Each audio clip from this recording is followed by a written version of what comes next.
ao lado da presidente do Sindicato dos Médicos de Mato Grosso, Eliana Siqueira. Lembrando que você pode colaborar com esse bate-papo enviando seu questionamento à nossa convidada por meio do chat do programa no endereço tv.rdnews.com.br.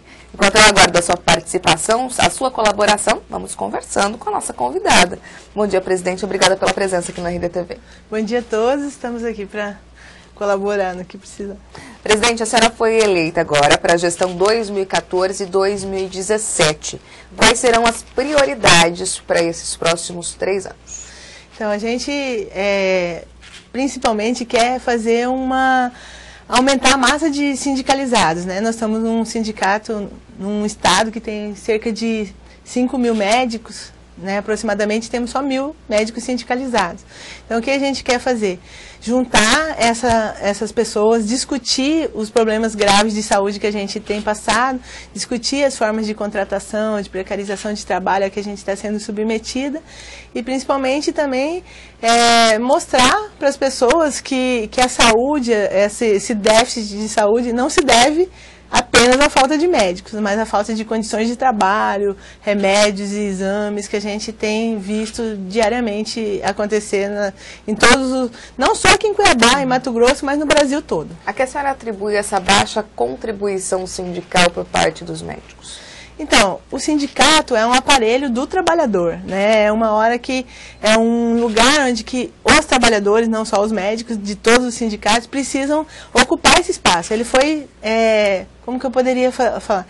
Ele foi, assim, desassistido, né? Ele foi desvalorizado pela classe trabalhadora porque não nos representava, né? Não nos representava. E o Sindicato dos Médicos vem fazendo um trabalho, né, de mostrar para a sociedade que as coisas não são assim como são divulgadas. A gente vê absurdamente coisas acontecerem na saúde e às vezes os sindicatos ficam quietinhos. Por exemplo, o sindicato da enfermagem não está junto com a categoria, na maioria das vezes. Então a gente precisa, né, de sindicatos que vão trabalhar. E o médico precisa reconhecer isso no sindicato, que ele realmente vai ser um instrumento de luta, né, para melhorar suas condições de trabalho. Já que a senhora citou o Sindicato dos Enfermeiros, eu até ia citar esse assunto, quando esteve aqui o presidente, ele falou muito da desvalorização do próprio profissional da enfermagem, em razão de fazer muitas vezes o serviço do médico. Como que tem sido esse trabalho do Sindicato dos Médicos, Sindicato dos Enfermeiros, para não haver esse choque de interesses entre as duas classes? Então, a gente absolutamente também não tem nenhuma coisa contrária aos enfermeiros. Só que, assim, os enfermeiros, dentro dessa situação de saúde atual, eles estão ainda mais precarizados, né? No pronto-socorro, o salário base do enfermeiro é um salário mínimo. O resto tudo é pendulicários, né? Então, a gente precisa afinar esse discurso. Não tem como o enfermeiro fazer o trabalho do médico, assim mesmo como não tem como o médico fazer o trabalho do enfermeiro. São saberes diferentes, ocupações diferentes. Então, às vezes, o enfermeiro toma para si algumas coisas que não seriam da responsabilidade dele, mas sem ter o conhecimento necessário. Então, o Sindicato dos Enfermeiros tem que estar atuante e junto com a gente tem essa pretensão na saúde, desde a nossa campanha a gente tem falado, juntar todos os profissionais de saúde, fazer um grande fórum sindical dos profissionais de saúde, porque nenhuma categoria sozinha é culpada e nenhuma categoria sozinha é a salvação da saúde em Cuiabá. Então não é colocando médicos, né, em Várzea Grande, na emergência de Várzea Grande, não é distribuindo médicos no interior, sem ter também fisioterapeutas, assistentes sociais, enfermeiros. A gente não vai conseguir nada sozinho. A equipe multidisciplinar que a gente fala, gostaria justamente isso, que a senhora fizesse uma avaliação da saúde pública em Mato Grosso, fazendo um raio-x, até porque a gente está em campanha eleitoral e a gente percebe que uma das principais bandeiras dos candidatos é prometer ou fazer propostas relacionadas a esse setor. Infelizmente, assim, o que a gente vê na prática não é a mesma coisa que eles falam, né? E, infelizmente, também o que a gente vê um discurso antes da eleição, um discurso totalmente diferente depois da eleição, A gente vê que eu vou fazer isso, vou investir na atenção básica, eu vou fazer isso. Tem milhões de promessas. Basta chegar lá, aí quando a gente vai cobrar as promessas de campanha, que muitas vezes eles assinam no nosso sindicato, a gente vai cobrar aquelas coisas, concurso público, carreira, né, remédio, medicação. Ah, não tem dinheiro, não tem condições. Mas não sabia isso antes da eleição? Então, hoje em dia, não só em Mato Grosso, em Cuiabá, nos pequenos municípios, mas no Brasil como um todo, nas grandes capitais, Rio de Janeiro, São Paulo, onde teoricamente a gente não deveria faltar dinheiro, faltar verba, a situação da saúde é a mesma em todos os lugares. É precarização de vínculos, pessoas subcontratadas, falta de remédio, falta de exames, falta de especialistas. Então, aparentemente é um desmonte da saúde pública mesmo para falar assim, não, o SUS realmente não funciona, vamos colocar uma iniciativa privada como se isso fosse resolver os problemas nossos. Geralmente, a gente já viu aqui recentemente o caso do IPAS, que veio contratado para distribuir remédios, e deixou vencer um monte de remédio. Veio só para isso e perdeu um monte. Então, que iniciativa privada dá conta de um serviço público? Qual a experiência de um gestor privado na gestão pública? São totalmente diferentes. Então, a gente tem visto com muita tristeza que eu sou formada há 23 anos, nesses 23 anos as coisas vêm ficando cada vez mais difíceis para a população que tem que hoje em dia pagar um ultrassom se quiser fazer um ultrassom na gravidez, tem que pagar vários exames porque a gente não disponibiliza, coloca numa central de vagas e ele fala assim, quando, doutora, que eu vou fazer isso? Fala assim, não tem previsão, aguarde. É capaz de ter o filho sem ter o ultrassom. Sim, isso é frequente. Presidente, qual a avaliação que o sindicato tem feito, o trabalho junto ao governo do estado em relação às OS? Então, o sindicato, há 2 anos, ele é signatário da Lei de Iniciativa Popular contra as OSS, com uns 30 mil assinaturas. Colocamos há 2 anos lá na Assembleia, né? E essa matéria está parada lá, mesmo com 30 mil assinaturas, os deputados não vão para frente. Mas isso está se mostrando, né? Tudo que a gente falou que ia acontecer, né, tem acontecido. E está se acabando por si só, né? A gente viu que esse dinheiro todo investido na iniciativa privada, nas OS, né, que teoricamente não tem fins lucrativos, todo esse dinheiro não se reverteu numa melhoria da qualidade da saúde naqueles lugares. Melhorou algumas coisas, o espaço físico, alguma qualidade, alguma coisa pequena, mas a proporção do investimento não foi a mesma de melhoria da saúde. Então, às vezes, tem lugares que aumentou, era 2 milhões por ano, foi para 30 milhões por ano. E eram 400 mil atendimentos, foi para 450 mil atendimentos. Então, não é desproporcional o recurso investido com o trabalho, com a melhoria do trabalho para a população. Acredita que, de repente, os deputados barraram ou trancaram essa pauta? Tem razão de estarmos em ano eleitoral?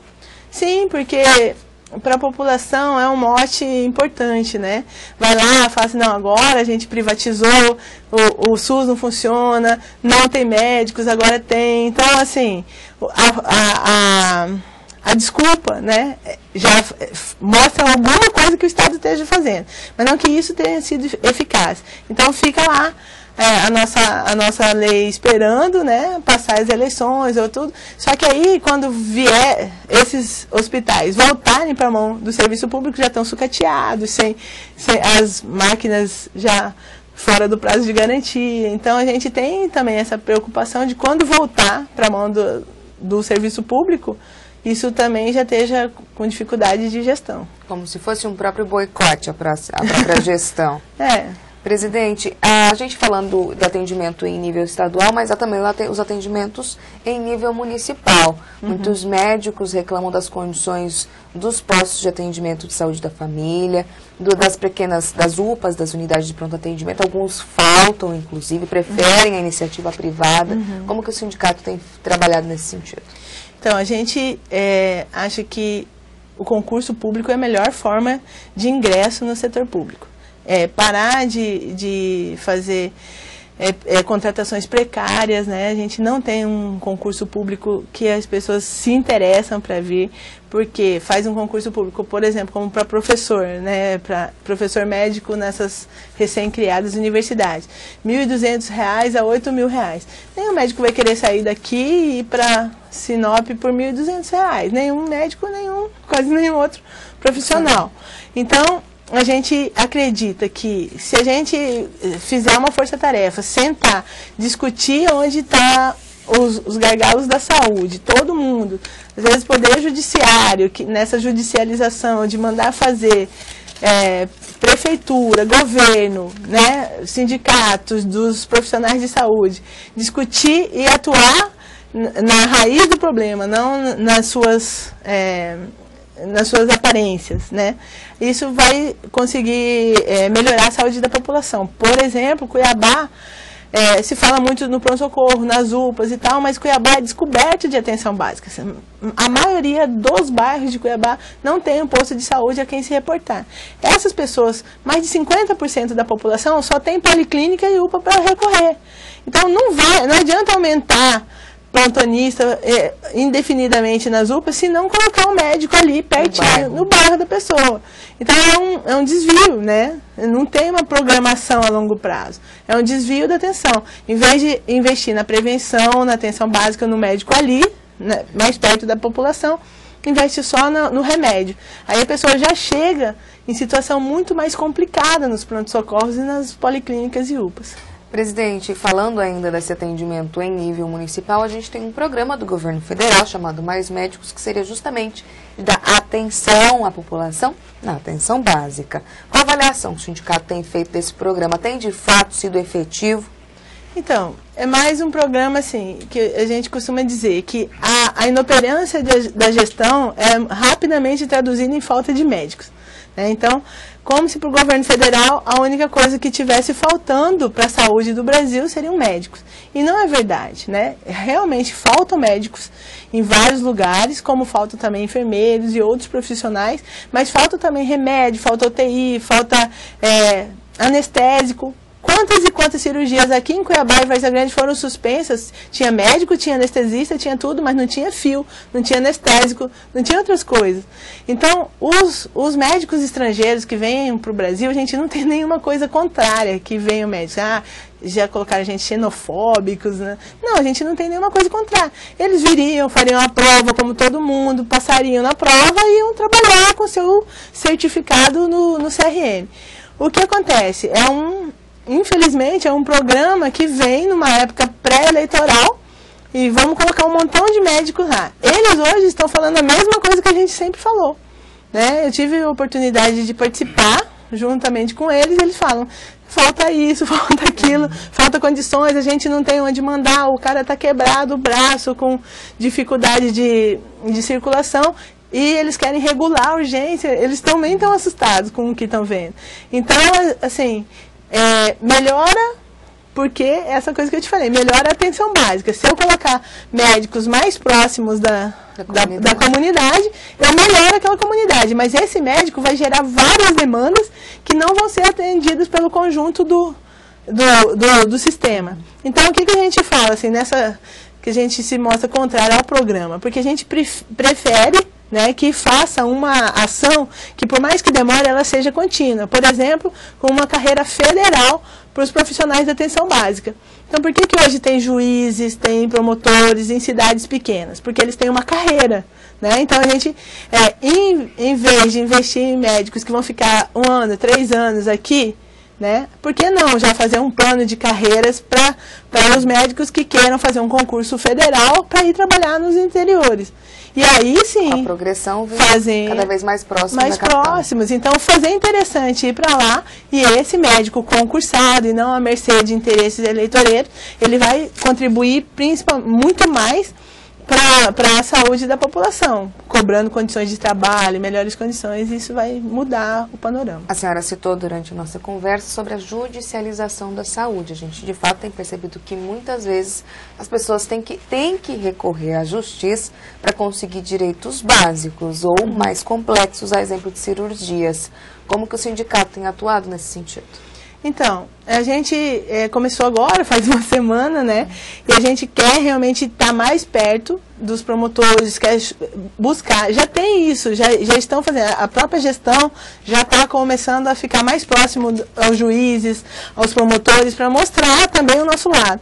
Porque quando se mostra assim, uma obrigação de fazer para aquela pessoa, é para aquela pessoa em específico e desconsidera todo o resto do contexto que ela tá ali pedindo. Mas tem hora que não tem jeito, a justiça tem que atuar em alguns casos. Mas se a gente pudesse fazer isso preventivamente, não precisar da justiça para conseguir uma ressonância magnética, para conseguir uma cirurgia de olhos, não precisar recorrer a isso, como que seria para não recorrer?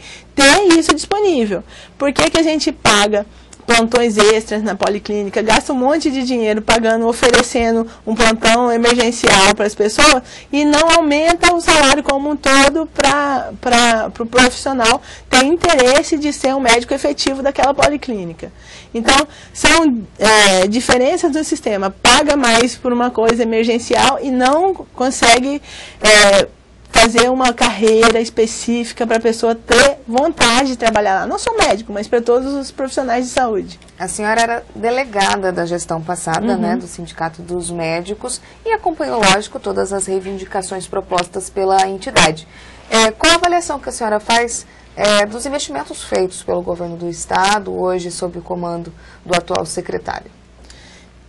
Hoje, o governo... Jorge Lafetá, né? Jorge Lafetá já pegou essas OS instaladas. A gente já teve uma conversa agora, recentemente, não com ele, mas com o staff dele ali, no caso da saúde mental, né? Que os CAPs estão totalmente defasados, sucateados.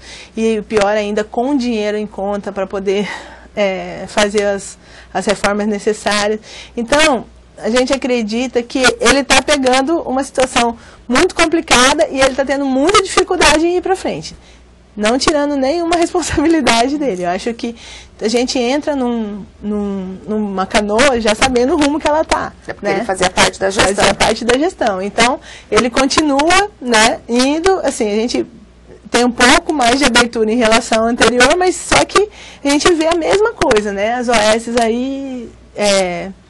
com as mesmas dificuldades de melhoria de qualidade para a pessoa, os CAPs aí também cada vez mais sucateados, o Adalto Botelho sem médico para dar plantão, sem psiquiatra na rede, sem médicos às vezes para cobrir o plantão noturno, que nem precisa ser psiquiatra, clínico mesmo. Então a gente continua vendo vários problemas ainda na gestão estadual, com pouca chance de uma melhora rápida, né? Então, nós assumimos o sindicato agora nesse sentido, de cobrar efetivamente essas questões. Porque aí o pessoal fala assim, agora o médico, né, o Dr. Pérez, meu colega de PSF, está na gestão. O sindicato...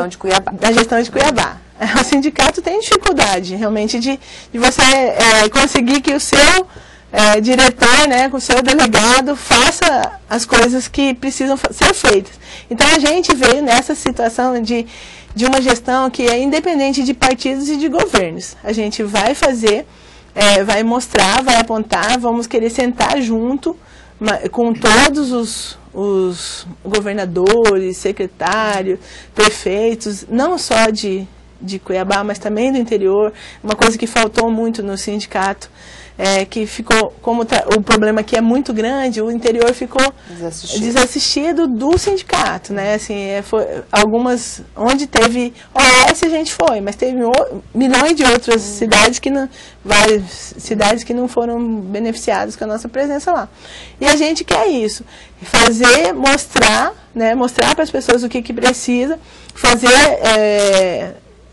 não entrar num jogo de aparências, né? Revelar mesmo a situação que está acontecendo e fazer de tudo para que a gente possa melhorar a situação de saúde juntamente com os profissionais médicos e das outras profissões. Presidente, a gente sabe que não é a cargo do sindicato, sim do Conselho Regional de Medicina, fiscalizar a atuação dos profissionais da área médica. No entanto, o sindicato também trabalha nesse sentido, até porque quando busca por reivindicações tem que reconhecer as suas mazelas.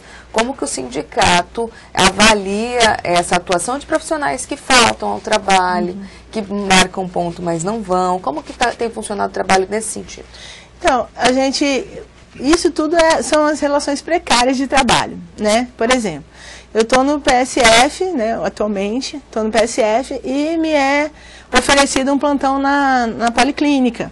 Durante o meu período de que eu estou no PSF, a gestão vem falar, olha, doutora, a senhora não quer dar um plantão lá? Então, a gestão mesmo desvincula. Eu estou aqui, deveria estar aqui, mas estou lá. Então, essas coisas que acontecem, o médico só cumpre meio horário, são coisas que a gestão é conivente, né? Então, o que a gente quer? Romper com aquela história, finge que me paga e eu finge que trabalho, né? Isso não pode acontecer. Então, a gente quer lutar por um salário digno. O que é um salário digno para o médico hoje? A FENAM, né, que é a Federação Nacional dos Médicos, ela coloca um piso salarial de R$10.412 por 20 horas. Tem vários lugares como Tocantins, né, no norte, não em cidades precisam ser muito ricas e industrializadas. Tem vários lugares que já fizeram esse piso para o médico, e aí resolve. Você não precisa ficar pulando de galho em galho. Você trabalha em um lugar, ganha bem por esse e se dedica a esse lugar. O que acontece? Que vai precarizando, o salário vai diminuindo, vai não tendo, aí ele vai pegando um trabalho aqui, um trabalho lá, um trabalho acolá. Vai leiloando. Vai leiloando. Então a gente precisa disso, de conversar com a classe médica para mostrar que a gente precisa de um salário digno para ficar, melhores condições de trabalho, e você fica ali. Não defendendo, porque a gente é totalmente contrário que alguém não cumpre sua jornada de trabalho. Em relação aos maus profissionais, com erros médicos mesmo? Então, os erros médicos, eles são também a cargo do CRM. Todo profissional que errar, né, ele tem que responder pelo seu erro. Político, médico, qualquer um. Então, a gente quer o quê? Que as pessoas tenham uma condição de trabalhar sem precisar correr de um lado para o outro e se concentrar naquele trabalho. Porque tem médicos, enfermeiros e técnicos de enfermagem que emendam um trabalho no outro. Trabalha de dia, de noite, de outro dia, de outro. Não tem jeito dessa pessoa manter sadiamente a sua concentração. Então, é isso que a gente precisa ver. Então, assim, às vezes a pessoa erra, não é por má fé, mas erra porque está sobrecarregado. Mas se errar, o problema é só dele. Agora, se lutar junto, pode melhorar todas essas condições e realmente se dedicar àquilo que faz. Para encerrar nosso bate-papo, presidente, em relação aos candidatos que aí estão, a gente está em ano pré-eleitoral, estamos em ano eleitoral, não em pré-eleitoral, estamos em campanha, e os candidatos, como eu disse anteriormente, têm usado a saúde ou para mostrar o que vão fazer sem falar o que foi feito, ou mostrando o que não foi feito para falar o que vão fazer. Como o sindicato já foi procurado pelos principais candidatos, as promessas estão postas? Não, assim, a gestão passada fez até uma apresentação, se não me engano, do Lúdio e do senador Pedro Tax, né? A gente não estava na gestão ainda, mas o que a gente vê é assim, nós não temos uma posição de apoiar nenhum candidato, nem de dificultar a vida de nenhum candidato. A gente é neutro em relação ao governo, né? Aos cargos. Cada médico, ele é livre para votar em quem ele quiser, vai votar individualmente. Mas por que a gente quer manter essa neutralidade? Porque a gente quer cobrar todas as promessas que eles estão fazendo. Então, eles estão fazendo um monte de promessas, a gente está anotando. Né? Depois que entrar, a gente vai cobrar. Além disso, temos médicos também disputando vários cargos, aliás, Sim. todos os cargos. Né? A gente tem o vice-governador do Riva, que é o Araí. Temos a cargos de deputado estadual, deputado federal, enfim. O sindicato tem trabalhado articulado junto desses candidatos? Não, aqui em Cuiabá, a própria FENAM, ela tem uma postura de apoiar os médicos, mas a gente aqui não chegou nesse nível de trabalho. Então, os médicos que estão disputando cargos também não têm uma articulação sindical que venha apoiar ou ir contra. Só que, assim, até agora foi isso que a gente viu. Então, a gente está aberto a eles apresentarem o plano deles, mas eles não estão representando, né, o sindicato, porque acredito assim, se fosse, fizemos um consenso na categoria, discutimos qual seria as coisas, as propostas que ia levar para defender a categoria, todo mundo junto, e todo mundo junto elege um representante para ir, e isso sim, a gente poderia dar um respaldo. Mas são ainda incursões individuais. As pessoas se querem, têm essa vocação política, acho digno e louvável, né?